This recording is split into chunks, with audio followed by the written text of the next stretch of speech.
क्योंकि उनको पता है कि इसमें पैसा भी है, सारी दुनिया को हम रन कर सकते हैं, रूल कर सकते हैं, और ये एक एथिक स्पोर्ट है, पूरा जो दुनिया है वो उस बॉन्ड उनका मिलता है। बताइए कि वही बॉलर उसी पिच के ऊपर जब दूसरी टीम बॉलिंग करती है तो बॉल सीम स्विंग नहीं करती, ये करते हैं तो एक्स्ट्रा ऑर्डिनरी किस्म की सीम स्विंग करती है। ये और हर कोई टफ टाइम देता है, बॉल जिसके हाथ में आती है वो प्रूव करना चाहता है कि मेरे से अच्छा कोई बॉलर नहीं है, और जो बैट्समैन जाता है उसका एक तौर तरीका है। हमारी तरह नहीं है कि 2 अच्छे खेलते हैं और 4 जो है वो अपने ही एक बैटिंग की बुक निकाल लेते हैं और 150 पे 2 आउट होते हैं और 190 पे ऑल आउट हो जाते हैं। कि आज के मैच में भी और इस पूरे वर्ल्ड कप में वेरी इंटरेस्टिंगली जो DRS होता है, डिसीजन रिव्यू सिस्टम, ये बहुत ज्यादा जेरे बहस आ रहा है फॉर रॉन्ग रीजंस। आज भी यही हुआ इंडिया साउथ अफ्रीका मैच में। ऑफ कोर्स इंडिया ने बहुत कन्विंसिंगली मैच जीत लिया, लेकिन एक खिलाड़ी जिसको फिर एम्पायर ने आउट नहीं दिया और DRS में आउट दिया गया। ये वो लड़के, वही लड़के हैं सिराज, वही लड़का है बुमराह जो पिछले कई सालों से क्रिकेट खेल रहा है, लेकिन जो स्विंग और जो 6-6 फुट की उनकी सीम हो रही है गेंद, ये मेरी अकल से बाहर है। वैसे अंपायरिंग पे भी बड़े क्वेश्चंस उठ रहे हैं। तो भाई मैंने कहा ना आपसे कि 2011 का वर्ल्ड कप जितवाना था ना धोनी को, सचिन तेंदुलकर के लिए, 2023 का वर्ल्ड कप विराट कोहली के लिए जितवाना है। बात खत्म हो गई, बाकी लोग वहाँ पे छम-छम खेलने के लिए गए हुए। इन्फ्लुएंस नजर आ रहा है सोशल मीडिया पे, ये डिस्कस हो रहा है कि सारे अगर अभी तक जितने DRS के फैसले हुए 80% इंडिया के हक में क्यों जा रहे हैं, और इस तरह के वियर्ड हो रहे हैं कि जिसपे लोगों को ट्रस्ट ही नहीं आ रहा। टेक्नोलॉजी का एरर नहीं है क्या ये?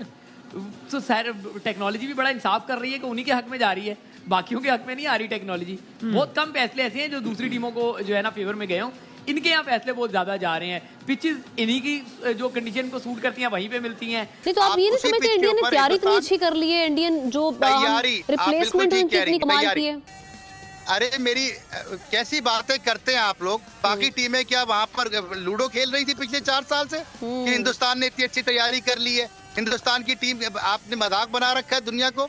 ये मेरी समझ से बाहर है, ये अकल में नहीं आ रही है बात। हुआ है कि नहीं? आज के मैच में आप देख लें कि कोहली का एक था, उसमें सबको लग रहा था, मैं नहीं कह रहा कि वो था नहीं था, लेकिन डिस्कशन हो रहा है कि एक कोहली का था बहुत ज्यादा सोशल मीडिया में हो रहा है, सोशल मीडिया में हो रहा है ना। लेकिन कहने का मतलब ये है कि मैं नेकेड आई से देखूं ना, तो मैं समझ रहा हूँ ये थर्ड एम्पायर ने पिच लेग स्टंप हुआ है। अदर भाई बात असल में स्टार्ट में लगा कि पिच शायद बाहर हो गया, लेकिन बॉल क्योंकि टर्न हुआ है तो मेरे ख्याल में आउट था, क्योंकि बॉल बहुत करीब पिच हुआ ना। सर मैं टर्न की बात ही नहीं कह रहा, मैं पिच की बात कर रहा हूँ। पिच में थोड़ा सा डाउट था, मैं लेकिन वो वो बात भी कर रहा हूँ। अंदर देखें, उन्हें पता है कि हमें सिर्फ IPL के अंदर, इंडियन प्रीमियर लीग के अंदर अंपायर को मौका लग जाएगा कि वो जाके अंपायरिंग करता है, तो वो इतने पैसे कमा लेता है जो पूरे साल कमा रहा होता है, वो एक लीग में जाके कमा के आ जाता है, उससे ज़्यादा पैसे कमा के आ जाता है। तो ये बैलेंस करना अब इंटरनेशनल क्रिकेट काउंसिल की जिम्मेदारी हो गई है। अगर ये बैलेंस नहीं करेंगे तो ये जो क्रिकेट का तवाज़ुन है वो इंडिया के पलड़े में बहुत तेजी के साथ बढ़ता चला जा रहा है। दोस्तों, पाकिस्तान की तरफ से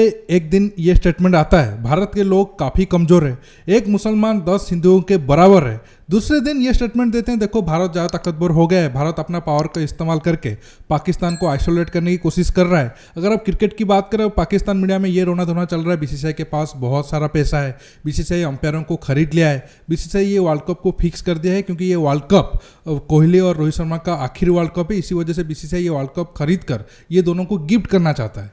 मतलब इससे मजाक और क्या हो सकता है। दोस्तों, मैं चाहूँगा कि आप आखिर तक ये वीडियो को देखते रहिए, और भी कई नमूने आपको मिलेंगे जो इस तरह का इंटरेस्टिंग बात कर रहे हैं। और आप सबसे रिक्वेस्ट है, ये वीडियो को ज़्यादा से ज़्यादा लाइक शेयर करना बिल्कुल मत भूलिए, क्योंकि देर रात तक बैठकर काफ़ी मेहनत करके वीडियो आप सबके लिए लाया हूँ, और आप सबसे एक लाइक तो बनता है। 3000 लाइक का उम्मीद रखता हूँ, मुझे उम्मीद है आप सब दिल खोलकर लाइक करोगे।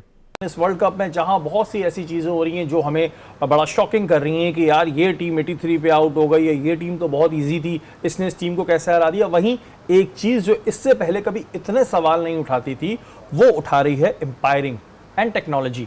नसीम भाई, एम्पायरिंग को लेके इस वर्ल्ड कप में बहुत सारे सवालात हो रहे हैं कि एम्पायर्स अपने डिसीजन सही नहीं दे रहे, टेक्नोलॉजी में भी कोई झोल झाल हो रही है, ये क्या है? कुछ आपको ऐसी चीज़ लग रही है या ये सिर्फ सोशल मीडिया पर ऐसी चीज़ें सामने आ रही हैं? देखिए, हमने अपने मैच में देखा बहुत सारी ऐसी वाइड्स थी साउथ अफ्रीका की जो दी जा सकती थी, और जो थी वाइड बॉल वो नहीं दी गई। हमारी वाइड बॉल दी गई। मैं तो अपने से रख के इसलिए देख रहा हूँ कि वो हमारे से ज़रा मोहब्बतें थोड़ी सी वहाँ ज़्यादा है। लेकिन इंडियन टीम की आज भी एक जैनसन का गेंद था, इतना सर के ऊपर से गया था, वो वाइड जो है वो बुमराह का गेंद ऊपर से गया था, वो वाइड नहीं दिया।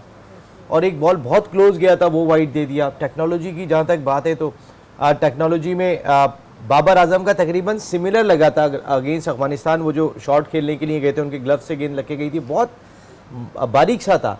आज डीकॉक बहुत कॉन्फिडेंट थे कि विराट कोहली का बैट लगा है, विराट कोहली का बैट लगा है, और उन्होंने जैसे ही कैच किया है महाराज की गेंद पे, और महाराज उससे पहले शुभमान गिल को आउट कर चुके थे, उन्होंने सीधा कहा रिव्यू लो, अगर अंपायर ने आउट नहीं दिया उसने कहा रिव्यू लें, दूसरी बात नहीं है। और उसके बाद भी वो विराट कोहली से पूछते रहे थे कि विराट क्या बैट नहीं लगा था, मैंने देखा वो आपस में बातें कर रहे थे, विराट बता रहे थे कि मेरा बैट मेरे पैड को छूता हुआ गया है।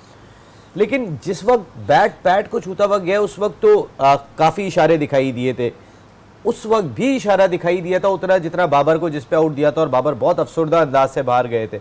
ऐसा कोहली का भी दिखाई दिया था, लेकिन अंपायर ने आउट नहीं दिया।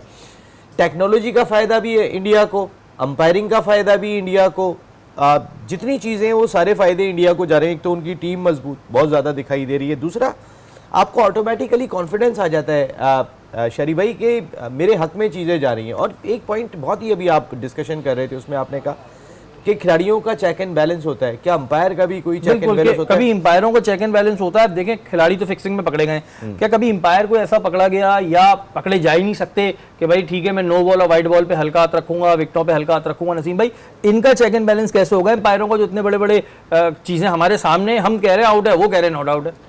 आईसीसी का एंटी करप्शन यूनिट उनको कितना मॉनिटर करता है? वो तो आईसीसी के अपने एम्प्लॉय हैं, वो कोई इंटरनेशनल टीम तो है नहीं कि जिसको मॉनिटर कर रहा है। इंटरनेशनल क्रिकेट काउंसिल का जितना भी anti corruption and vigilance department है वो कितना मॉनिटर करता है, ये एक सवाल दिखाई देता है। वो अंडर कवर क्या क्या तहाइफ ले लेते हैं। वो फाइनल का तो आप किस तरह से देख रहे हैं सारे सिचुएशन को? वर्ल्ड कप के कितने चांसेस हैं कि इंडिया ये वर्ल्ड कप जीतने वाला है?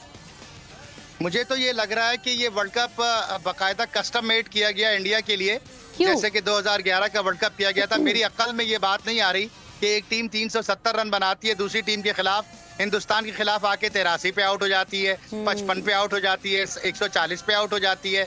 ऐसा कौन सा जादू चल रहा है, ऐसा कौन सा सिस्टम चल रहा है, ऐसे कौन से उनके पास बॉलर आ गए हैं जो पूरी दुनिया के बड़े बड़े खिलाड़ियों को जेर किए जा रहे हैं? ये कहना कि बॉल आगे फेंको बॉल स्विंग होगा, तो बॉल तो साउथ अफ्रीकन बैट बॉलरों का भी स्विंग होना चाहिए, पाकिस्तानियों का भी होना चाहिए और इंग्लैंड वालों का भी होना चाहिए, सिर्फ इंडिया का क्यों हो रहा है? मेरी अकल यहाँ पर मुकम्मल तौर पर सुन है, मुझे समझ में नहीं आ रहा कि हो क्या रहा है। कल शाहरुख गंगुली साहब ने कहा कि 400 रन की पिच है और उनके खिलाड़ियों ने बना भी दिए 350 रन। अगली टीम क्या वहाँ गिल्ली डंडा खेलने गई है कि 83 रन पे? हम लोग सब शौक थे कि साउथ अफ्रीका जो इतना अच्छा परफॉर्म करता आया है, क्या हुआ अचानक से कि साउथ अफ्रीका 100 रन भी नहीं कर सका? ना उनकी बैटिंग चली ना उनकी बॉलिंग चली, हुआ क्या?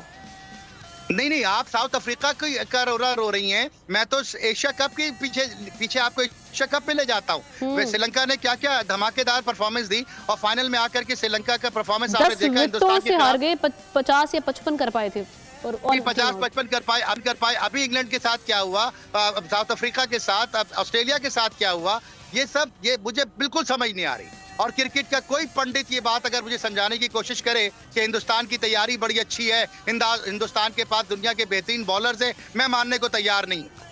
ये हो ही नहीं सकता। 55 रन में टीमें बाहर हो रही हैं, 83 में बाहर हो रही हैं, उसी पिच पे उससे बेहतर क्वालिटी की बॉलिंग के ऊपर आप 350 रन बना रहे हैं। मुझे कोई पंडित ये बात समझा देना।